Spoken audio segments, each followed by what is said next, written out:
ये गन्ने का सह फसली हल्दी के साथ हम 3 वर्ष से कर रहे हैं। 2 बीघे में आप ये मानिए कि लगभग ये 150 कुंटल प्लस ही जाएगा। हल्दी को ज़्यादा धूप पसंद नहीं है। इसको अगर 30-35 टेम्परेचर से ऊपर जाता है तो थोड़ा सा इसका जो पत्ता होता है वो मुरझा सा जाता है। तो इसमें गन्ना एक तरह से प्लस ही हो गया, हल्दी भी कम नहीं आएगी और गन्ना और खेतों से ज़्यादा भी आ गया। गन्ने पे अगर कोई बीमारी आती है तो हम वहाँ पर 10 पर्णी अर्क का स्प्रे कर सकते हैं।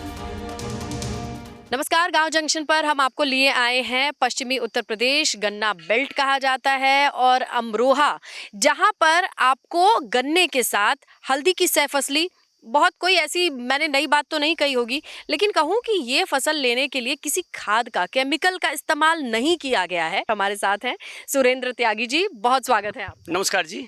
तो गन्ने के साथ हल्दी की सह फसली तो हमने सुनी है, देखी है, लेकिन आपने बिना किसी केमिकल के ये ट्राई किया है? हाँ जी, हाँ जी। कब से किया है और कितना क्या है रिजल्ट? ये गन्ने का सह फसली हल्दी के साथ हम 3 वर्ष से कर रहे हैं। हल्दी तो काफ़ी लंबे समय से चली रही है अपनी। तो इसमें गन्ने के जब हम पीस काटते हैं बोने के लिए, तो गन्ने को हम कोई उसमें फंगस वगैरह ना लगे या कोई और बीमारी ना आए, कोई दीमक वगैरह का प्रकोप ना हो, इस टाइप की जो भी बीमारियां हैं, तो उसके लिए हम बीजामृत का से शोधन करके इसको हम बोते हैं। में आप कितने देर के लिए गन्ने के पीस को रखते हैं? मतलब कुछ देर उसमें डालो और उधर निकाल लो। लेकिन अब जैसे बीज शोधन के बाद अब आप कितनी दूरी पे किस तरीके से गन्ना और हल्दी प्लांट करते हैं? और वर्ष में हम ये करते थे कि 2 लाइन हमने गन्ने की बोई, फिर हमने 3 लाइन हल्दी की बो दी।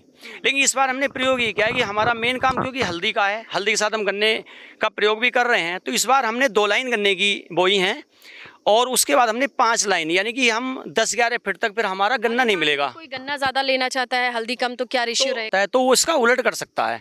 लेकिन इसमें बात आप उत्पादन की करेंगे तो क्योंकि 10 फीट तक फिर गन्ना है, हल्दी नहीं है, तो ये इसको पूरी खुली हवा मिलेगी, पूरी धूप भी मिलेगी और अपने आप में मतलब एक तरह से ये स्वतंत्र भाव से पूरा ऐसा चलेगा कि ये मतलब कोई डिस्टर्ब नहीं रहेगा इसको। ये बढ़िया मोटा रहेगा। अभी आप नीचे देखिए इतना, ये मतलब कहने को गन्ना है लेकिन ये कितने दिन का? हाँ, ये हमने 5 अप्रैल को बोया था 2025 में अभी। तो ये देखने में गन्ना ऐसा लग रहा है जैसे बांसी जैसा मोटा फूटा हुआ है, जो बांस होता है वो जैसा लग रहा है। तो ये 2 बीघे एवरेज जो आ गया वो 2 बीघे का गन्ने का आ गया। तो यहाँ आमतौर पे हमारे यहाँ पर 40-50 कुंटल का प्रति बीघे जो उत्पादन होता है गन्ने का, क्योंकि गन्ने में बहुत सारी बीमारियां भी आ जाती हैं। तो यहाँ क्या कि हल्दी अपने आप में खुद बीमारी को दूर करती है, तो इसमें कोई बीमारी खेत में आती नहीं है। ऊपर से 10 फीट तक फिर गन्ना, बीच में हल्दी ये गन्ना है ही नहीं, तो गन्ना पूरी ग्रोथ करता है। तो लगभग इस खेत में अगर एक एवरेज निकालेंगे तो ये 2 बीघे के आसपास होगा। 2 बीघे में आप ये मानिए कि लगभग ये 150 कुंटल प्लस ही जाएगा। क्या है, ये बेड नहीं बनाया है, बाद में जब ये और बड़ा हो जाएगा तो जब इसको आपस में हम बांध देंगे, आपस में ये बंध जाएगा, जिससे कि गिरने से नुकसान क्या होगा कि ये हल्दी को दबा लेगा, तो इसका बीच में मिट्टी चढ़वा देंगे। जो बीच की वाली लाइन जा रही है इसमें मिट्टी चढ़ जाएगी, तो ये बेड बन जाएगा इसका। अच्छा, हाँ जी। बाद में फिर ऐसे वो सपोर्ट दे देगा? हाँ, वो सपोर्ट दे देगा। हल्दी को ज़्यादा धूप पसंद नहीं है। इसको अगर 30-35 टेम्परेचर से ऊपर जाता है तो थोड़ा सा इसका जो पत्ता होता है वो मुरझा सा जाता है। तो गन्ने के बीच में जो हल्दी है, तो वो हल्दी के लिए भी गन्ना बहुत ज़्यादा फायदेमंद हो जाता है, क्योंकि उसको छाया मिल जाती है पूरी। तो इसका एक फायदा तो ये हो जाता है। मान लीजिएगा इसी खेत का एवरेज की बात आप करेंगे तो इसमें गन्ना एक तरह से प्लस ही हो गया, हल्दी भी कम नहीं आएगी और गन्ना और खेतों से ज़्यादा भी आ गया। फिर प्रोडक्शन प्रति बीघे के हिसाब से या जो इसका एरिया अलग काट दिया जाएगा तो वो तो ज़्यादा निकलेगा ही। लेकिन इस गन्ने को हम सिरके के रूप में, जो विनेगर होता है उसके रूप में तैयार मतलब इसका उत्पाद बनाते हैं। इस जो भी बाई प्रोडक्ट होते हैं इसकी, जैसे शक्कर है, गुड़ है, सिरका वगैरह है, वो हम इसके तैयार करते हैं। हम सीधे केमिकल फ्री गन्ने को फिर चीनी मिल पे सप्लाई नहीं करते हैं। लेकिन ये देखिए, गन्ने में तरह तरह की बीमारियां, बीज शोधन तो आपने कर दी, बहुत सारे रॉट होते हैं, बहुत सारी तितली होती है, अगर आसपास दिखाई दे तो आप लोग प्राकृतिक या फिर नॉन केमिकल वाले लोग क्या करते हैं, इस पे क्या छिड़कते हैं? नहीं, इसके लिए एक 10 पर्णी अर्क हम लोग तैयार करते हैं।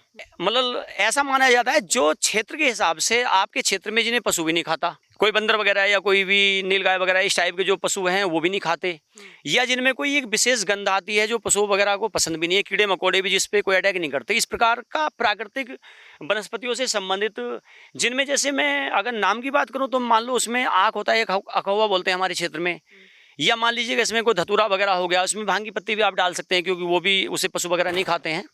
इसमें मैंने तो ये प्रयोग भी किया है कि उसमें लीफ ऑयल रहता है तो हम इसमें लीफ ऑयल भी मिला देते हैं। बाकी लीफ ऑयल, हल्दी के पत्तों का तेल भी मिला देते हैं उसमें। और इसमें हम मिर्च, जो तेज मिर्च होती है उसका हम पाउडर मिला देते हैं। मतलब कुल मिला के अगर कोई बीमारी गन्ने पे आती है, हल्दी में तो लगनी ही नहीं बीमारी। हल्दी गन्ने पे अगर कोई बीमारी आती है तो हम वहाँ पर 10 परनी अर्क का स्प्रे कर सकते हैं। और इसके साथ साथ एक यहाँ हमारी ज़मीनों में इस क्षेत्र में, मतलब हमारे यहाँ तो नहीं है, लेकिन एक वाइट ग्रब के नाम से होती है, सफ़ेद सूंडी, रेड कलर का उसका मुंह होता है।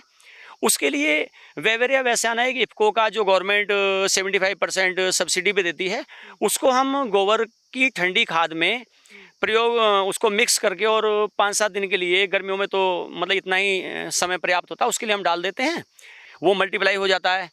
आपने मतलब खेत में डाला, मिट्टी के संपर्क में आया और नीचे दबा दिया, निराई गुड़ाई के वक्त दबा दिया और बाद में पानी वगैरह चला दिया, तो नीचे एक अपना पूरा जैसे मकड़ी का जाल जैसा होता है, वो जाल जैसा फैला लेता है पूरा। अच्छा।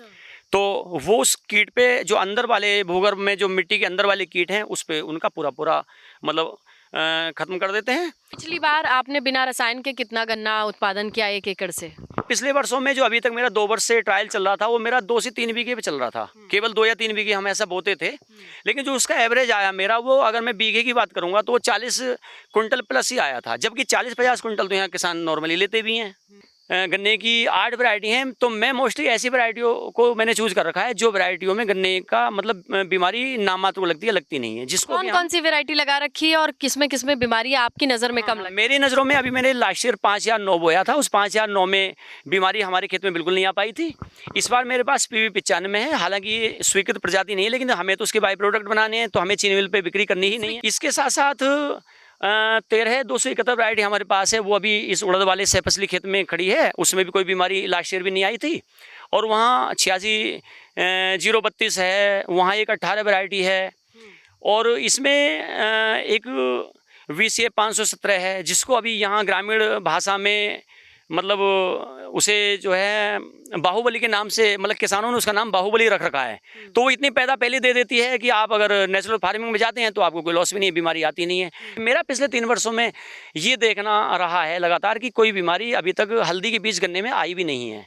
अभी 5 एकड़ के लगभग जो ऑर्गेनिक कर रखा है, जैसे हमने इस वर्ष इस खेत में हमारा सहफसली में गन्ने के साथ है हल्दी, तो अभी अगले वर्ष इसमें फिर रहेगी, इसकी 2nd ईयर की गन्ना रहेगा। उसके बाद हम फिर गन्ने को दूसरे खेत में पहुंचा देंगे, जो दूसरा हमारा नेचुरल फार्मिंग वाला प्लॉट है, ताकि चक्र रोटेट, ताकि चक्र मतलब बदलता भी रहे। देखिए, दोनों सालाना फसल हल्दी और गन्ना आप अच्छे से निकाल रहे हैं। हाँ, इसके अलावा हल्दी को और कौन सी चीजों से सहफसली कर सकते हैं? इसमें एक तो हो गया अब हल्दी और गन्ना सहफसली में। जब पत्ता हमने काट लिया तो रबी में आ गई सरसों आ गई इसमें। तो जब सरसों पकेगी तो उस समय हल्दी भी पक जाएगी, तो मार्च आते आते ये सब सरसों भी कट जाती है, उधर गन्ने की भी मतलब समय गन्ना पूरा पक चुका होता है, हल्दी पक जाती है, फिर हम इसको पूरी तरह से काट लेते हैं। त्यागी जी के पास ये मास्टर जी हैं, जितनी क्लास लगाई जाए ज्ञान की कोई कमी नहीं है। लेकिन सहफसली हल्दी के साथ क्या क्या ऑप्शन हो सकते हैं, किस तरीके से हल्दी का साथ आपका मुनाफा कह सकते हैं सोने पे सुहागा कर सकता है, ये सारी टिप्स अगर आपको अच्छी लगी हो तो कमेंट करके ज़रूर बताइएगा। त्यागी जी जैसे कई लोगों से हमारी मिलवाने की कोशिश लगातार जारी रहेगी।